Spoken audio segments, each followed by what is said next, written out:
In this video, we're going to do all sorts of applications of right triangles. So as you can imagine, an application just means we're going to be doing a lot of word problems to figure out our right triangles. So before we get deep into the word problems, we're first going to talk about just solving a triangle and what that means. So our definition, finding the measures of angles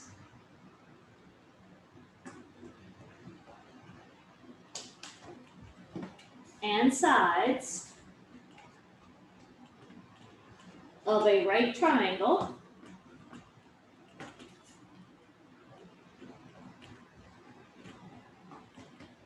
is called solving a right triangle.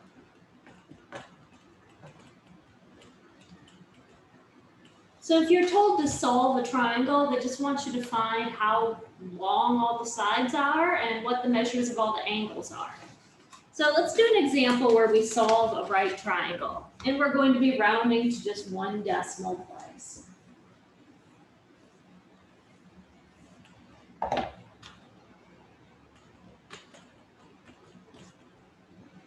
So solve the right triangle.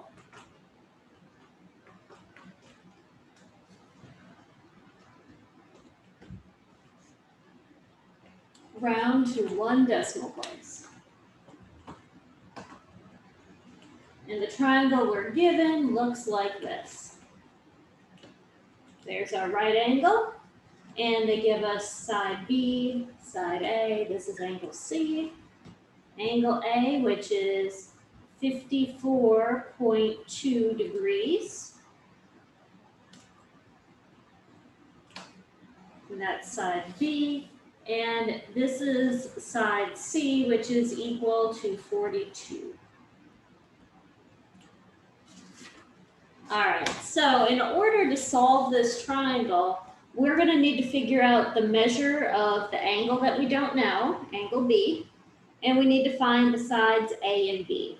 We already know everything else. Side C is 42, angle A is 54.2 degrees, angle C is 90 degrees. So I'm going to start by finding angle B. My angle B, well, I know that the interior angles of a triangle always add up to 180 degrees. So I know my angle B is 180 minus that right angle, 90 degrees, and minus my 54.2 degrees.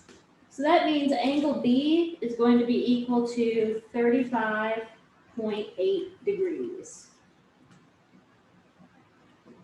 And now how do I find side A and side B? Well, I have information about angles, and I have one side here. Now, let's take a look at this angle 54.2. I know that the opposite side of 54.2 is side A, and my hypotenuse is 42.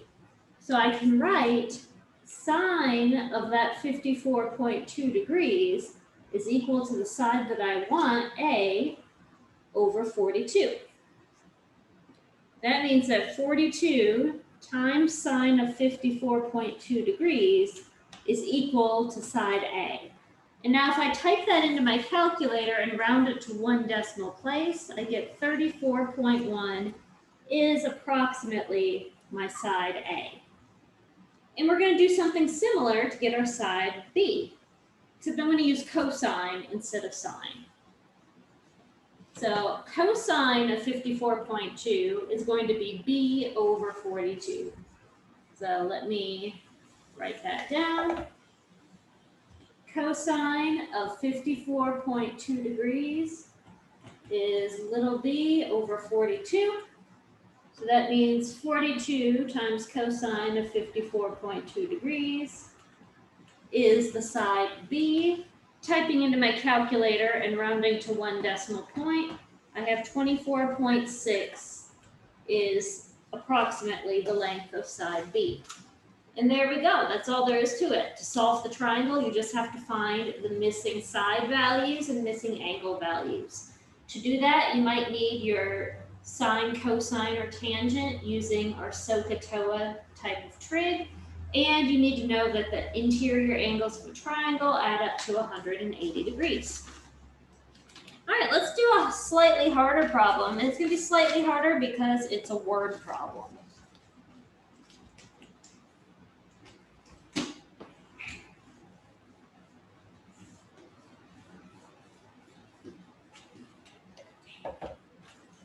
So an example.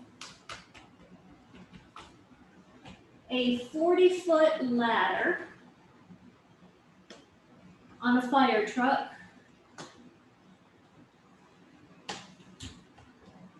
leans against a burning building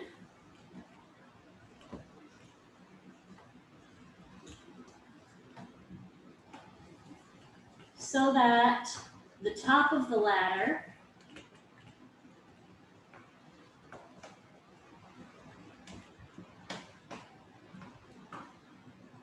makes an angle of 20 degrees with the building.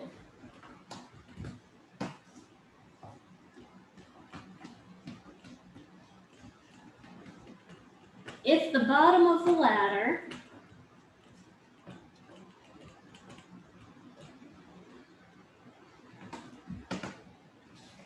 is anchored to the fire truck,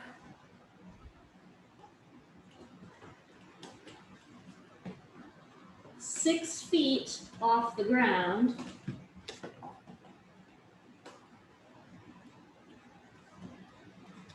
how far above the ground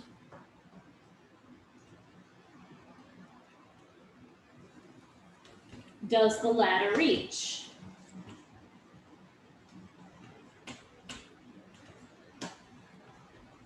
And we're going to use to the nearest tenth of a foot.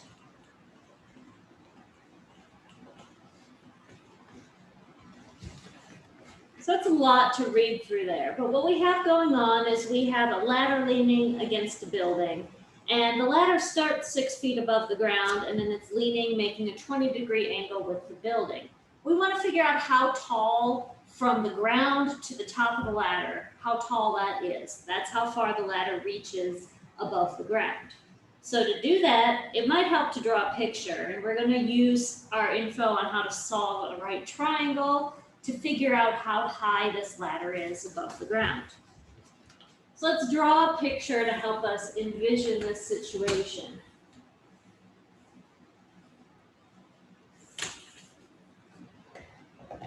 So here's my building. So that's a building.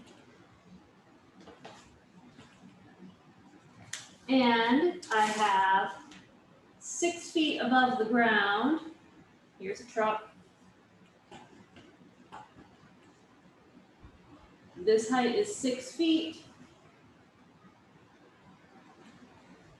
And 6 feet above the ground, my ladder starts and goes up to the building. My ladder is 40 feet, and the angle that it makes with the building is 20 degrees. And I have this right angle right there, making a triangle. Good so far? So if we take a look at this, how tall the ladder is above the ground is going to be this 6 feet plus whatever this side of my triangle is. So I'm going to call this height here x. So I will have x plus 6 gets me how tall the ladder is off the ground completely. So let's first find that x.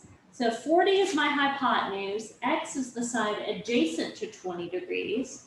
So I'm going to use cosine of 20 degrees is equal to x over 40. And that tells me that 40 times cosine of 20 degrees is x. If I type that into my calculator, I get 37.9 feet is approximately equal to x. And so this means that the ladder is 37.9 plus 6, which is 43.6 feet above the ground.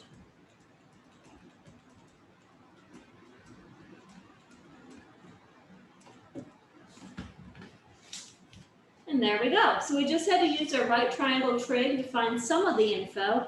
And then don't forget to add the 6 feet above the ground that our ladder had to begin with. Let's do some more examples.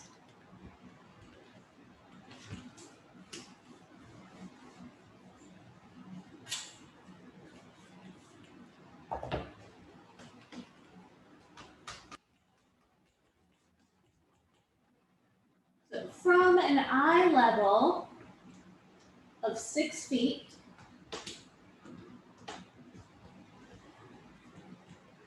an observer standing 30 feet from a building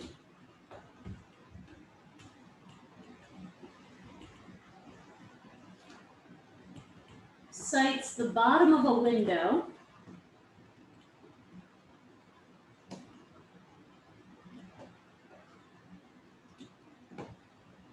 at an angle of elevation of 6.1 degrees.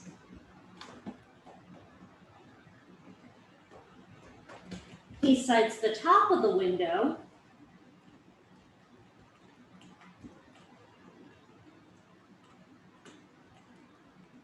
at an angle of elevation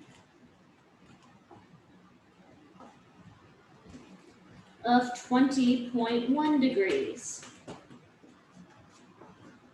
Find the vertical dimension of the window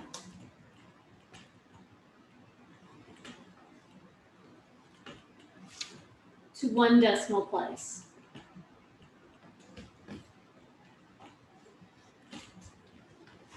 So we are going to draw a picture to help us with this first. I'm going to leave the words up for a little bit and talk through what this is saying. So we have somebody 30 feet away from the building and their eyes are 6 feet above the ground. From their eyes to the bottom of the window on this building, we have an angle of 6.1 degrees. And then from their eyes to the top of the window, the angle is 20.1 degrees. So we're going to use all of our right triangle trigonometry to figure out the height of that window. So the difference between the top of the window and the bottom of the window. Let's draw a picture so we can see what's going on a little bit easier.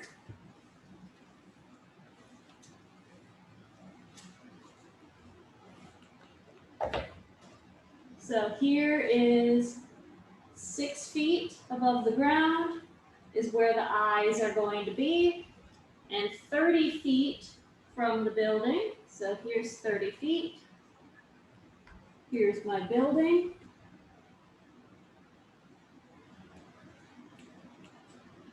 And then I have a window on the building. And I have 2 angles going towards the window. So if the bottom of the window is right here, and the top of the window is up here, I have 6.1 degrees is my angle of elevation to the bottom of the window. And I have this entire distance here, that angle is 20.1 degrees. And that's the angle of elevation to the top of the window. So the distance I'm trying to find is just this little distance here, the height of the window, between those 2 dots. Now, in order to figure that out, we're going to need to use right triangles. So using the bottom right triangle where I have a 6.1 degree angle, I have this height here, which I'm going to call H1. And if I use the 20.1 degree angle, I have this height, H2. Both of the heights go from where the right angle is until we reach the respective point for that part of the window. So the distance that I'm looking for is actually x, which is the difference between the H2 and the H1. We can find H2 and H1 using our right triangle trick. So regardless of which one I'm looking at first, I'm using the opposite and the adjacent side for those angles. So I'm going to start with the smaller angle. Tangent of 6.1 degrees is the opposite side, which I called H1, over the adjacent, which is 30. So that means 30 times tangent of 6.1 degrees is equal to that H1. If I type that into a calculator, I get that it's approximately 3.206. I know it only said one decimal place, but I'm going to give it a few decimal places right now because we're not finished with the problem yet. Now, to find H2, we're going to use the other angle. Tangent of the 20.1 degrees is that opposite side, H2, over the adjacent side, which is 30. So I know that H2 is 30 times tangent of 20.1 degrees. Type that into a calculator and you get that H2 is approximately 10.978. So then the distance that I want is x. X is equal to H2 minus H1. So my distance x, the vertical height of the window, is 10.978 minus 3.206. And I get the vertical height of the window is approximately 7.8 feet when I round it to one decimal place. So that was a more complicated problem because we had to use two different right triangles, but it still just came down to our same SOHCAHTOA right triangle trigonometry.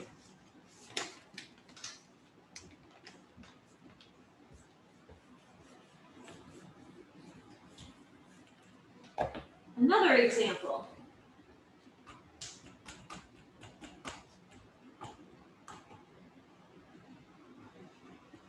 A straight hiking trail is 2,500 feet with a gain in elevation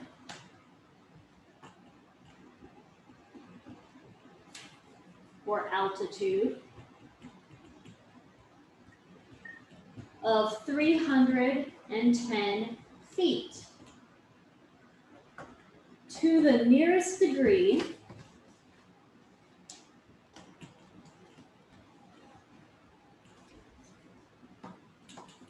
what is the average angle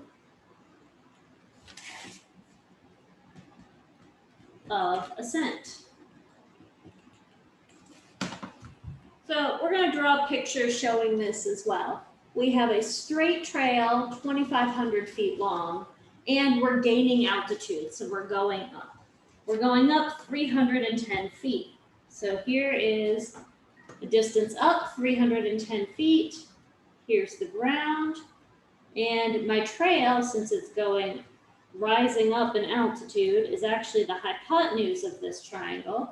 So I have 2,500 feet along that hypotenuse. And I want to find the average angle of ascent, which is going to be this angle here, theta. How do I find that? Well, let's see what kind of side information we have. I have the opposite and the hypotenuse.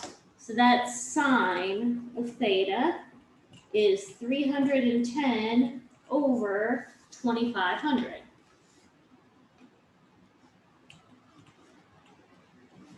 To figure that out, I will use my calculator and calculate the sine inverse of 310 over 2,500. That is going to be my angle theta. Typing that into my calculator and rounding it to the nearest degree, I get 7 degrees.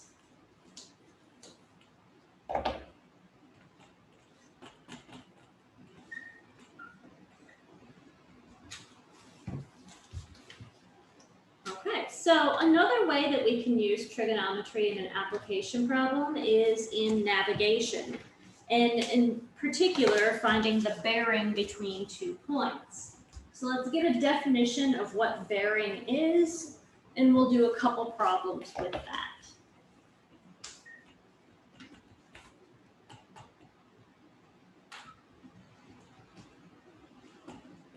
The bearing from point A to point B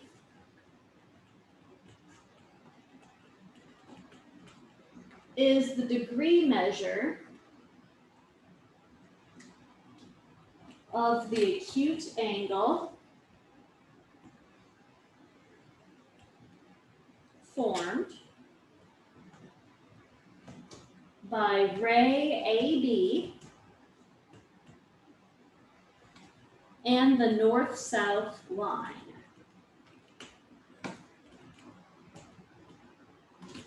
So an example of what I mean, if this is north, east, south, and west, and I have point A right in the middle, and I'm going to put B up here. This angle here, if that is 42 degrees, we would say the bearing from point A to point B is north 42 degrees east. And that's the notation that they use for that. So the acute angle measure goes in the middle, and you're either going to have north or south first, and then east or west second. Another example of what that looks like, if I have, here's A, here's B, and I use this angle, 69 degrees, north, east, south, and west. This time the angle is between the south and the east side. So I would say this is south, 69 degrees east for the bearing. So you figure out which letters you need just based on which kind of quadrant you're in at that point. All right, let's do some examples using bearing, because it can be a little bit confusing.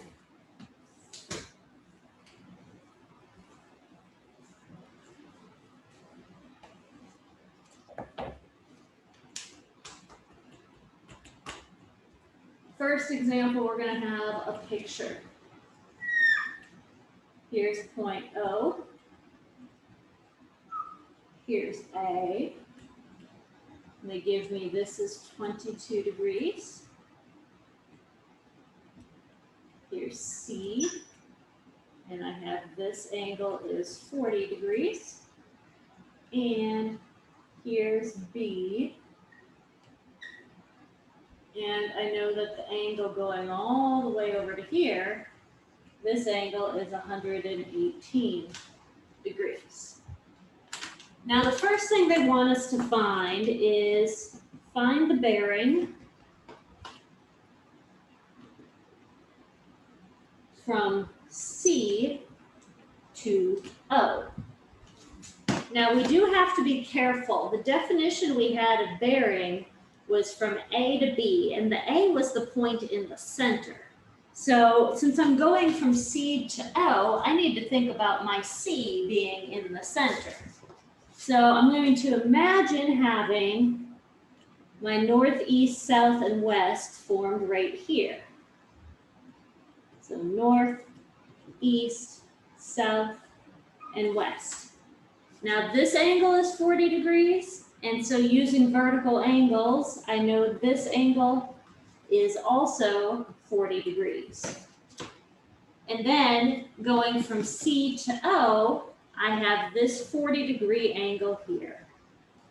That 40-degree angle is made with the north and the west, so I get north 40 degrees west as the bearing. Now notice in the original drawing, going from C to O, I would have to travel north and west to get to O. And that's what these N and W are telling us. So you have to center your northeast, southwest at the point you're beginning with, and that helps you figure out your bearing from there. Doing another one. Let me erase the stuff we don't need. Part B, find the bearing from B to O. So I'm going to go from B to O. I'm going to need to know what this angle here is. That angle is equal to 118 degrees minus 90 degrees. And so that gets me an angle of 28 degrees here. Now to figure out from B to O, again, we need to imagine our northeast, south, and west starting here at B. Since this angle was 28 degrees, so is this angle down here. And that 28 degrees, to get from B to O, I'm going to be going south and east. So I know I have south, 28 degrees, east for that bearing. So now let's do a more involved example where we have to do more than just find a bearing. We have a word problem.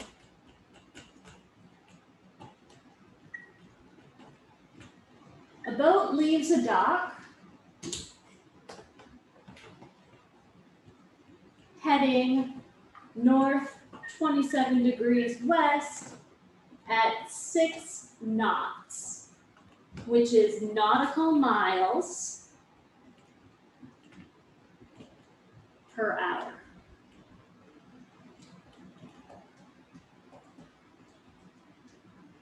Determine the number of nautical miles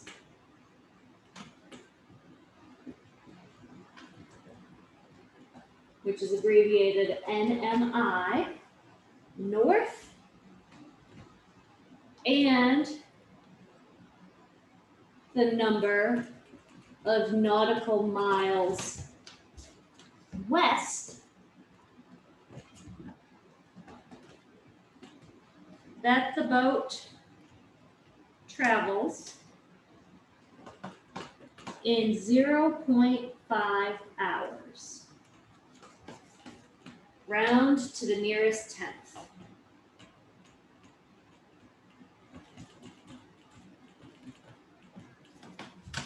So I am going to draw a picture that's going to help us with this, in particular figuring out this angle, our bearing north 27 west. So we're going to draw a picture showing where that angle is, and then we're going to determine how far we're moving north and how far we're moving west in half an hour when we're going at the speed of 6 knots, 6 nautical miles per hour. So let's go ahead and draw a picture to organize our thoughts.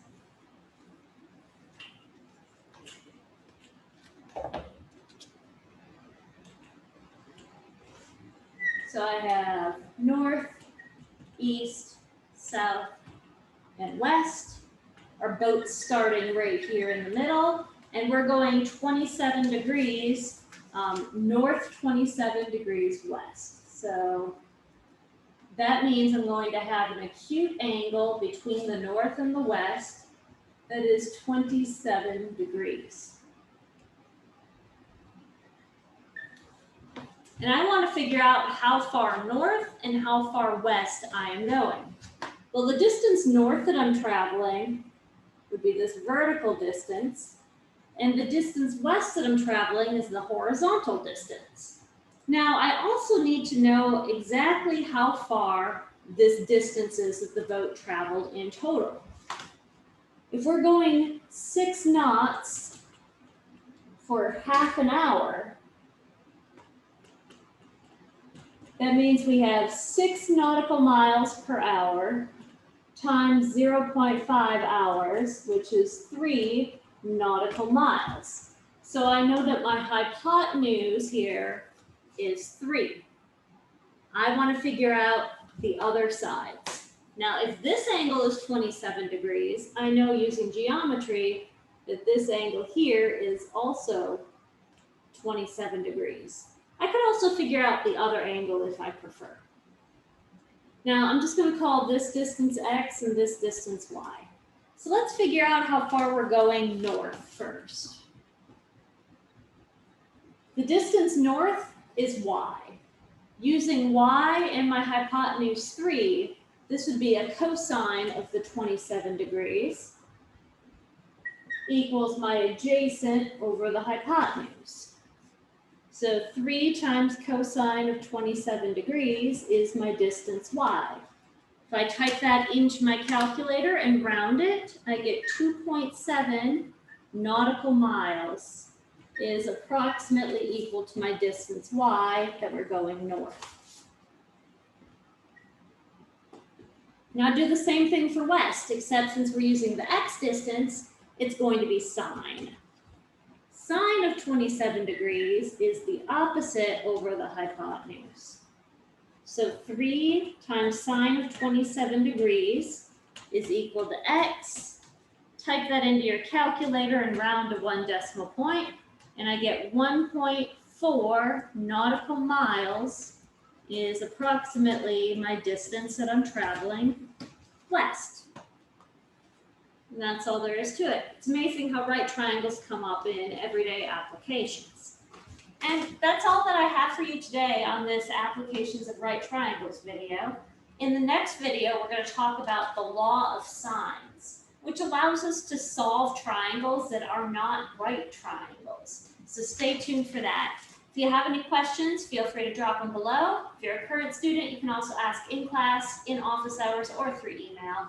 And I will talk to you guys next time.